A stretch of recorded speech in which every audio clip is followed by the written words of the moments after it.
Este es el segundo vídeo que dedicamos a las herramientas de control de versiones. Aquí, en este segundo vídeo, vamos a ver el uso de Git en modo local, es decir, sin utilizar todavía repositorios remotos y con una sola rama. En el siguiente vídeo veremos cómo utilizar diferentes ramas. Vamos a ver los comandos más básicos y cuáles son las diferentes zonas que utiliza Git para controlar el código. Todos los sistemas de control de versiones lo que hacen es grabar de alguna forma de manera separada las diferentes versiones o las diferentes actualizaciones. En el caso de Git, lo que se hace es guardar una copia de todos los archivos que se han modificado desde la anterior versión. Si un archivo no se ha modificado desde la anterior versión, lo único que se hace es tener un enlace. En el dibujo de abajo, en el que el tiempo avanza hacia la derecha, como indica la flecha, tenemos una primera versión en la que se han creado tres archivos A, B y C. En la segunda versión se ha modificado el archivo A, por eso tenemos el archivo A1 con las líneas continuas y también se ha modificado el archivo C y por eso tenemos el archivo C1. No es que sean archivos con diferente nombre, sino son una nueva versión del mismo archivo. Sin embargo, en esta versión 2 el archivo B no se ha modificado. Eso se refleja en el dibujo poniéndolo con una línea discontinua en el mismo nombre. En esta versión 2 no se guarda una copia de B, sino un enlace que apunta de alguna manera a la versión que está de ese archivo en la versión 1. Igualmente, en la versión 3 se ve que no se ha modificado ni A1 ni B y que tenemos enlaces a las versiones anteriores y sí se ha modificado el archivo C y en la versión 3 guardamos una versión completa que se llama en este caso C2. En la versión 4 se ve que se han modificado los archivos A y B y en la versión 5 se han modificado los archivos B y C.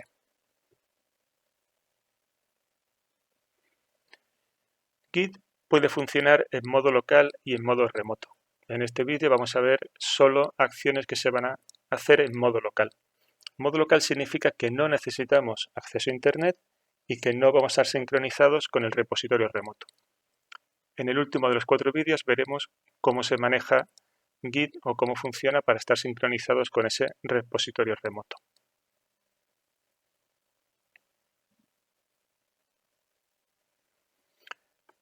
Respecto a Git, un archivo puede estar en 4 estados.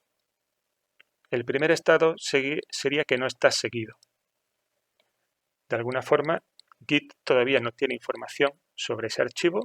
Puede estar en la carpeta del repositorio, podemos haberlo creado o movido desde otra carpeta, pero no está bajo control de Git. Cuando hagamos alguna nueva actualización, ese archivo no se va a considerar.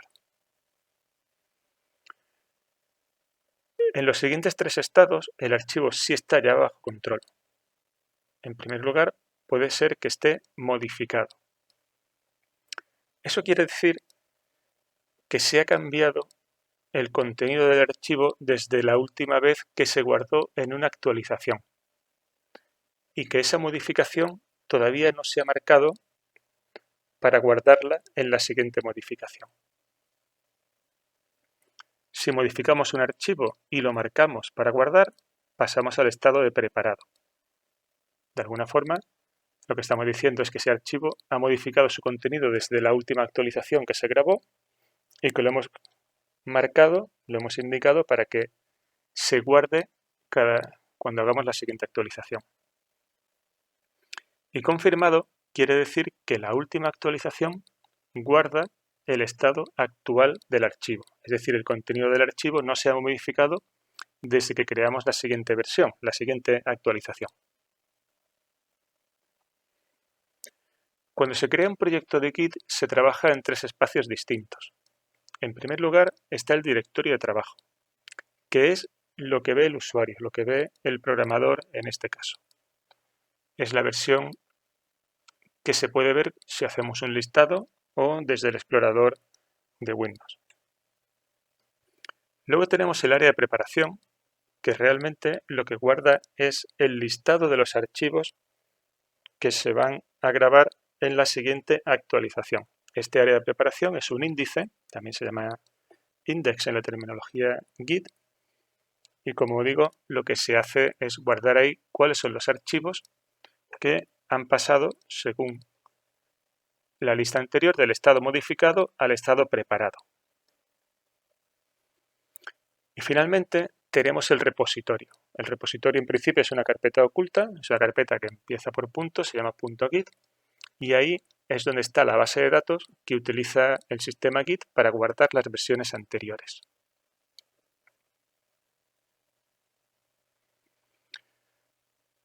De manera gráfica, tenemos aquí a la izquierda el dibujo de la carpeta con el área de trabajo.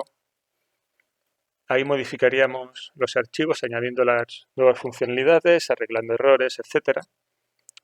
Y cuando queramos marcar un archivo para que se guarde en la siguiente versión, en la siguiente actualización, ejecutamos el comando add sobre ese archivo. Y eso hace que se marque dentro del área de preparación, dentro del index, ese archivo como candidato a ir a la siguiente versión. Cuando estemos seguros de que están todas las actualizaciones necesarias hechas en todos los archivos para crear la siguiente versión, ejecutaremos el comando commit. Este comando commit lo que hace es crear una nueva actualización, una nueva versión dentro de la base de datos de Git, a partir del código que hay en el directorio de trabajo, teniendo en cuenta aquellos archivos que se han marcado en el índice. Ese head que aparece debajo del dibujo de la derecha indica el nombre que se utiliza para el puntero que apunta a la última versión que se ha guardado en la base de datos. De manera más gráfica, estos serían los comandos que se utilizan de manera más habitual, los comandos básicos que se utilizan cuando se trabaja en modo local en Git. Para crear un repositorio local utilizamos el comando git init y a partir de ese momento la carpeta donde hemos ejecutado git init pasa a ser un repositorio de Git. Se crea la base de datos dentro de la carpeta .git y a partir de ahí Git tiene bajo control el contenido de esa carpeta y podemos ejecutar los comandos. Empezaríamos modificando los archivos con nuestro editor de texto favorito, marcaríamos con el comando git add los archivos que queramos que acaben en la siguiente versión, seguimos modificando los archivos que queramos y cuando estén todas las modificaciones realizadas, ejecutamos el comando git commit, que lo que hace es copiar al repositorio local el contenido actual del área de trabajo y marcar esa situación como una nueva actualización, como una nueva versión. La flecha de vuelta, la flecha superior, la que vuelve del repositorio local al directorio de trabajo, significa que puedo volver con el comando git checkout a una versión anterior, de tal manera que puedo seguir modificando un código anterior, puedo consultar el estado en el que estaba o, como veremos más tarde, puedo crear una rama para seguir con una versión distinta sin modificar el código que tengo ya guardado en una versión.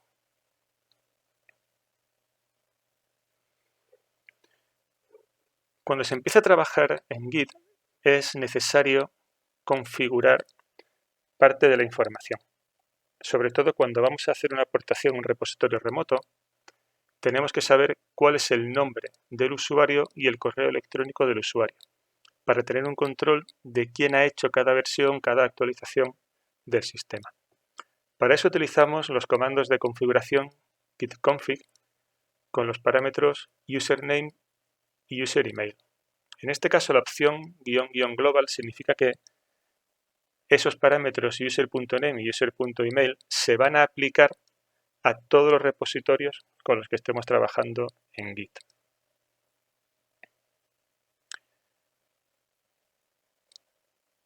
Si ejecuto la consola de Git, yo en este caso lo que tendría es git config --global user.name JM Álvarez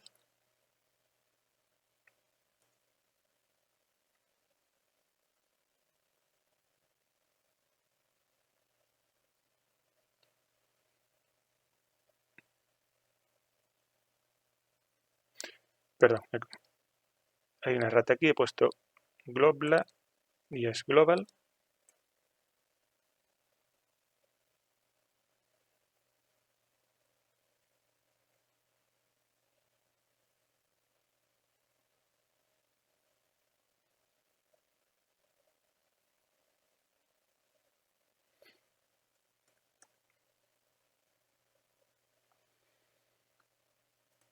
Y para configurar el correo electrónico utilizo el comando para user email. Voy a cerrar la ventana porque quiero abrirla después de otra forma. ¿Cómo creamos un repositorio nuevo? Como hemos comentado en el gráfico anterior, para crear un repositorio local utilizamos el comando git init y lo vamos a ejecutar en la carpeta donde queremos que esté el proyecto. Lo que voy a hacer entonces es irme al explorador de Windows.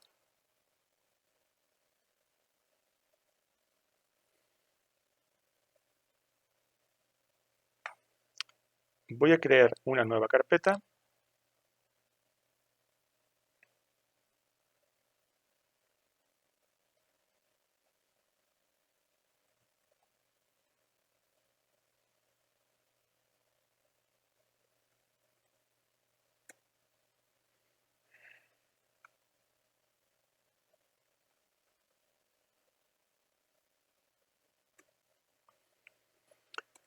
Entro en esa carpeta y desde aquí, con el botón derecho, abro el menú contextual y ejecuto la consola de Git desde ahí.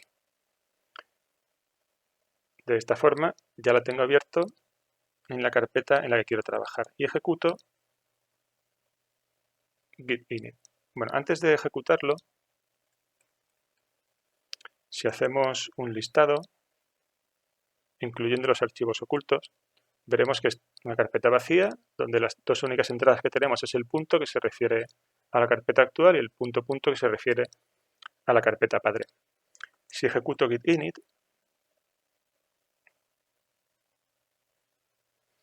me dice que ha inicializado un repositorio Git vacío en esta carpeta. Y si vuelvo a hacer un listado incluyendo las carpetas ocultas, veo que ya tengo ahí esa carpeta .git. Las herramientas de Git detectan si una carpeta está bajo control de Git o no con la presencia de esa carpeta .git.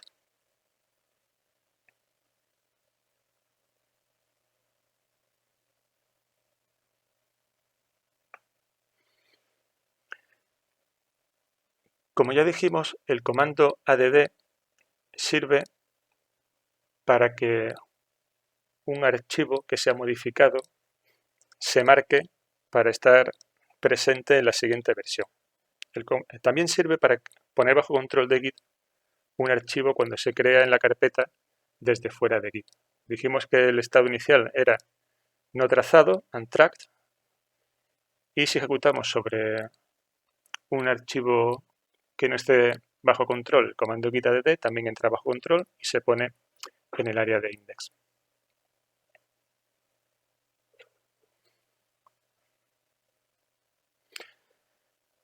A lo largo del vídeo voy a ir ejecutando en mi máquina el código que se ve en las transparencias de ejemplo. Espero que sea también un poquito más ilustrativo.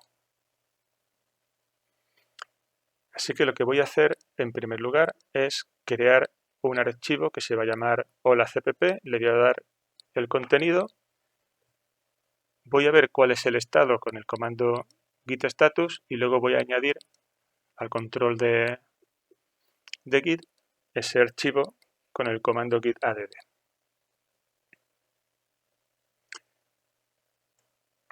El archivo lo voy a crear desde la carpeta con, por ejemplo, Visual Studio Code.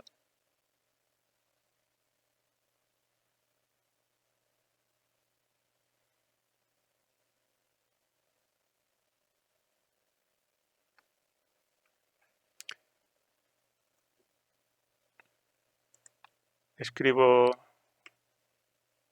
el código del archivo.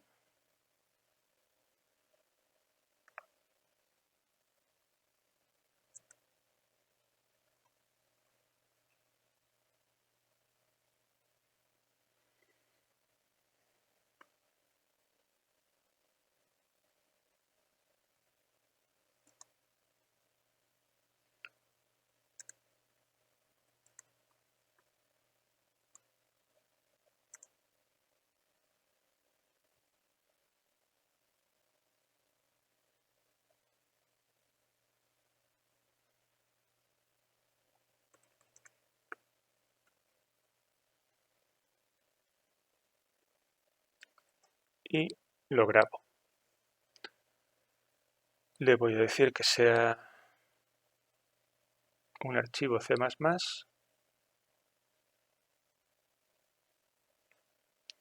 y lo voy a llamar hola mundo.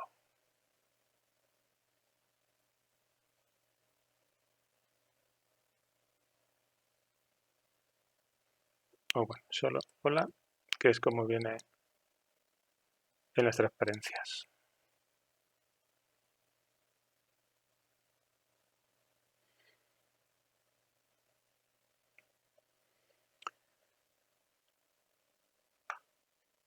Si vuelvo a la consola de Git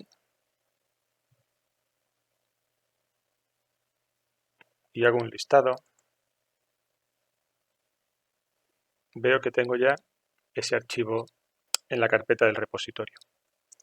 Y ahora, con el comando git status, lo que voy a hacer es preguntar cuál es la situación actual del repositorio. Y lo que me dice es que estoy en la rama master, ya veremos en el siguiente vídeo qué significan las ramas, que todavía no se ha hecho ninguna actualización, que no hay ningún commit todavía, y que hay un fichero que está fuera del control de Git, que es hola cpp, cuyo nombre aparece en rojo.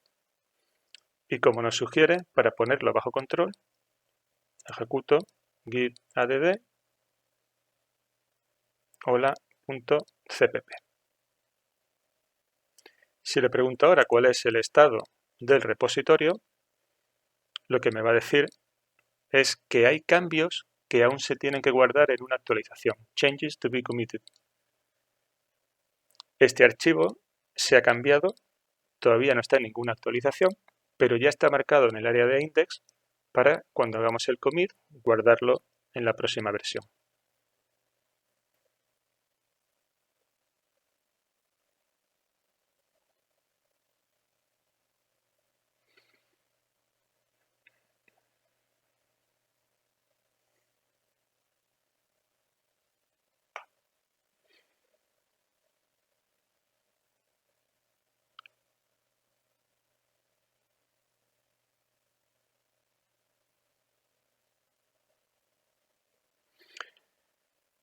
Lo que vamos a hacer ahora es volver a modificarlo. Vamos a añadir una línea de comentario en el código.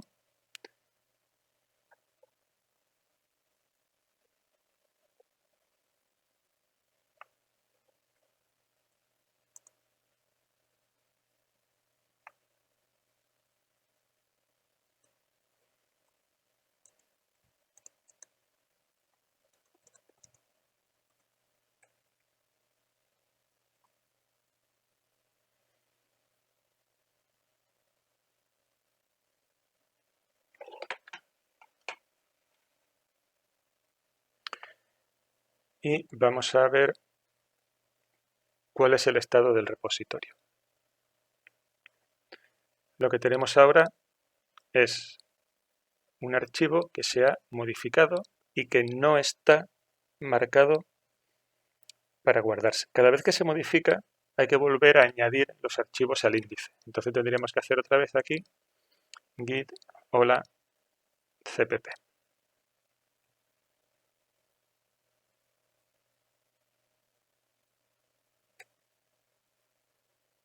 Y entonces lo que nos va a decir es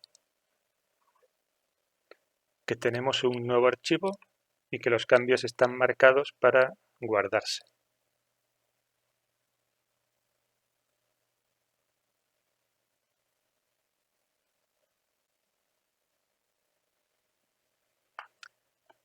Para generar una actualización o una nueva versión, utilizamos el comando commit.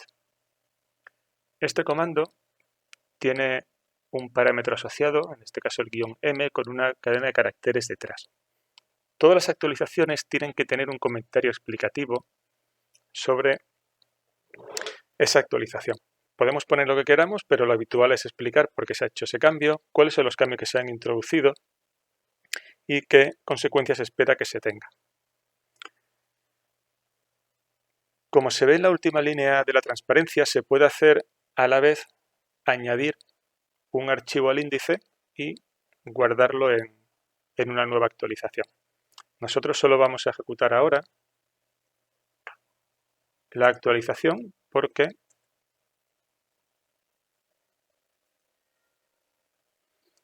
ya están todos los archivos que se han modificado en el índice.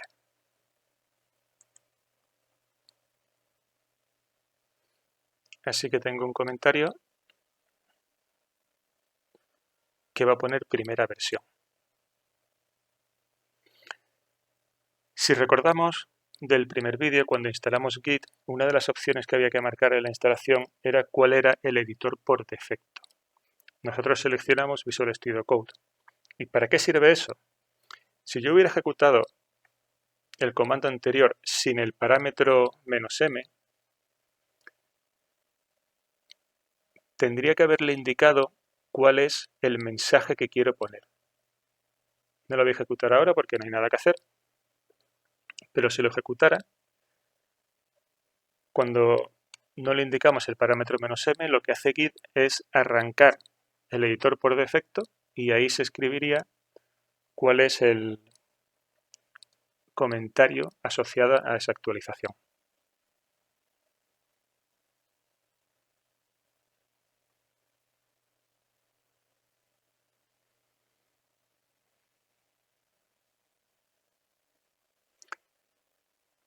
Si le preguntamos ahora cuál es el estado,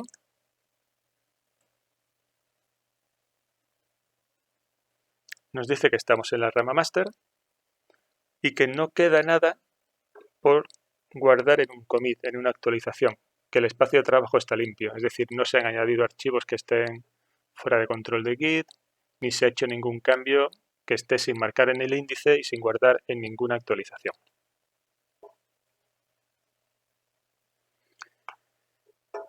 Aquí tenemos un ejemplo de un listado de commits, en este caso para el proyecto del kernel de Linux.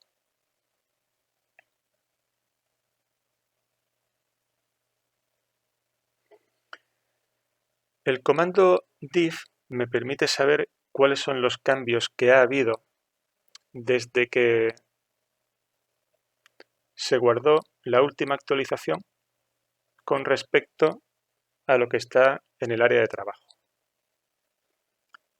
En este caso, lo que vamos a hacer para ilustrar el uso del comando diff es volver a modificar el archivo cpp, el hola cpp, y vamos a hacer un cambio muy sencillo, que es simplemente una nueva línea de comentario. Guardamos el archivo.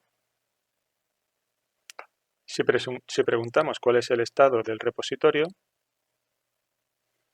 tenemos que ya no está el directorio de trabajo limpio, sí que hay algo que hacer para la próxima actualización, y lo que tenemos es un archivo que se ha modificado y que no está todavía marcado en el índice.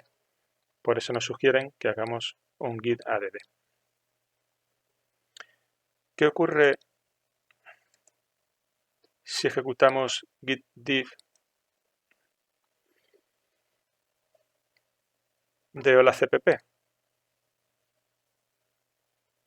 Pues nos va a decir que tenemos ese cambio, que hay una nueva línea en el comentario. Lo que estamos comparando en el a/hola cpp es lo que está en el directorio de trabajo y b.cpp es lo que está en el repositorio, guardado ya como actualización. Ese más que tenemos significa que se ha añadido una línea que en este caso es el comentario.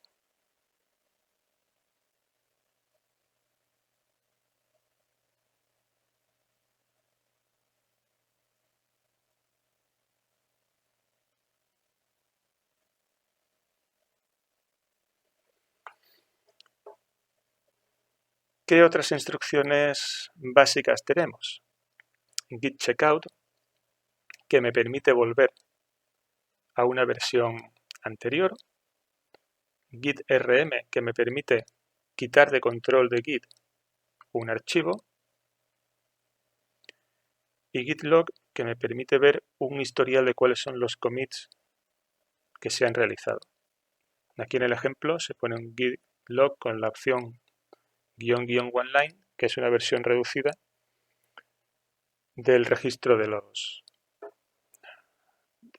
las actualizaciones que se han hecho. Un archivo importante es el archivo .gitignore, que permite decir cuáles son los archivos que se van a mantener en el repositorio local y no se van a subir a las actualizaciones del repositorio remoto. Esto lo vamos a tener que tener en cuenta, sobre todo cuando trabajemos en repositorios Git con proyectos de Eclipse. Hay archivos que son de configuración local, que si los subimos a un repositorio remoto y un compañero del grupo de desarrollo lo baja a su máquina, se va a encontrar con problemas, porque son repositorios que son archivos que suelen hacer indicación a carpetas locales. Entonces puede provocar problemas si lo descarga la otra persona. Así que se guardan dentro del archivo .gitignore, que no es más que un archivo de texto, donde en cada línea viene un nombre de archivo o un tipo de archivo o una carpeta, indicando que esos archivos, tipos de archivos o carpetas no se actualicen en el repositorio remoto cuando se actualice el repositorio remoto con el contenido del repositorio local.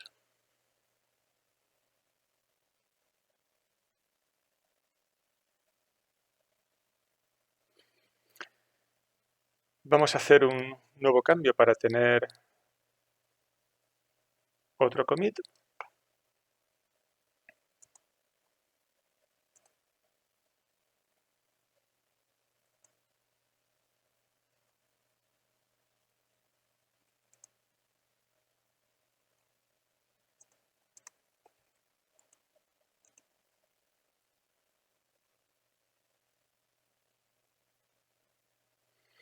Y si le preguntamos por el git status, nos va a decir que el espacio de trabajo está limpio.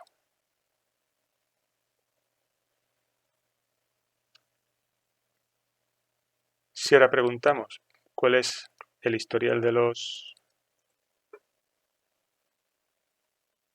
commits, de las actualizaciones,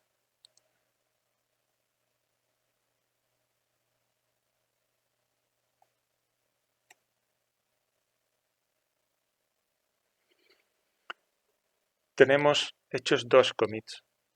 Fijaos que están en orden cronológico inverso, de tal manera que el más reciente está arriba y el más antiguo está abajo.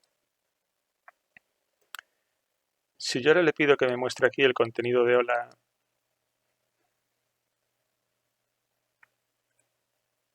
CPP, lo que tengo es la última versión con los 2 comentarios. Pero puedo volver atrás e indicarle que cambie el contenido del área de trabajo, la que yo veo, la que manejo, con la actualización que le indique de la base de datos de Git. Estas versiones se identifican con el código que aparece en amarillo. Cuando hago un git log, cada versión aparece con su código y aquí lo que le voy a decir es que vuelva a la 525B2C4.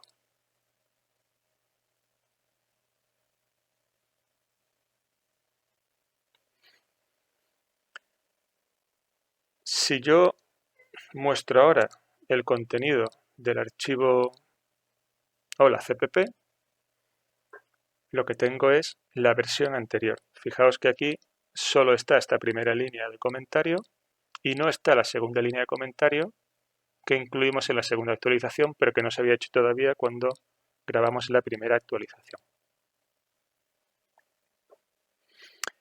Hay un mensaje que es importante que nos está diciendo que ahora estamos en un estado de la cabeza desacoplada. Ya veremos cuando trabajemos con ramas que esto es importante. Esto quiere decir que no estamos al final de una secuencia de commits, sino que después del commit en el que estoy, se hizo otro. Esto me impide seguir trabajando como lo estaba haciendo hasta ahora. Si yo modifico los archivos e intento hacer un commit, me va a dar un error. Para poder seguir trabajando tengo que estar en el último commit que se ha hecho, en el más reciente, o bien crear una nueva rama. Nosotros lo que vamos a hacer para poder seguir trabajando es volver a la opción más reciente,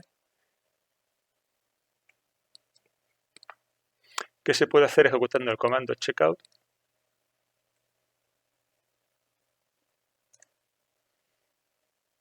con el nombre de la rama en la que estoy. Aunque no he creado ramas, cuando se crea un repositorio se crea una rama por defecto que se llama master. Si yo ahora le pregunto cuál es el contenido del archivo la CPP, me va a devolver el último estado, el que tenía los dos comentarios, porque he vuelto con git checkout del nombre de la rama, en este caso master, al commit más reciente de esa rama.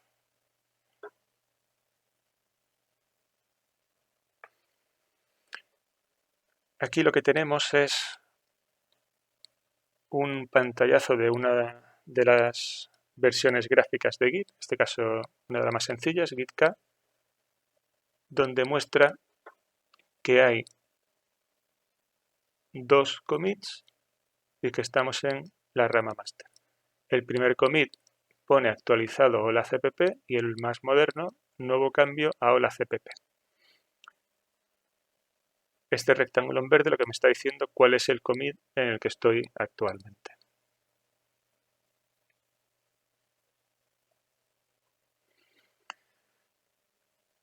Y en esta transparencia estamos explicando lo que acabamos de hacer previamente, cómo volver a un commit anterior en el que se sustituye el contenido del área de trabajo por el contenido de la actualización correspondiente de la base de datos y cómo volver al commit más moderno.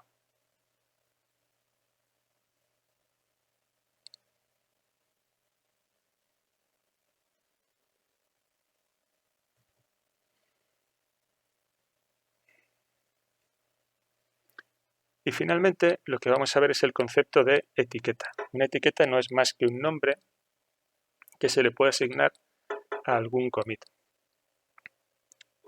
Estas etiquetas sirven simplemente para que un observador humano, por decirlo de alguna forma, pueda reconocer actualizaciones que son importantes. Por ejemplo, aquí lo que se está diciendo es que el commit actual va a ser la versión 1.0. Y aquí lo que estamos diciendo es que el commit identificado con el identificador F704F43 se va a etiquetar con la versión 1.0. Si después queremos ver la lista de tags, pues podemos ejecutar el comando git tag. En nuestro ejemplo, podríamos decir git tag versión 1.0 para la versión actual. Y si ejecutamos el comando git tag sin más parámetros, nos da la lista de etiquetas que tenemos. Y con esto acabamos el vídeo del funcionamiento local con una sola rama de Git. En el siguiente vídeo veremos cómo seguir trabajando en modo local, pero ya con diferentes ramas.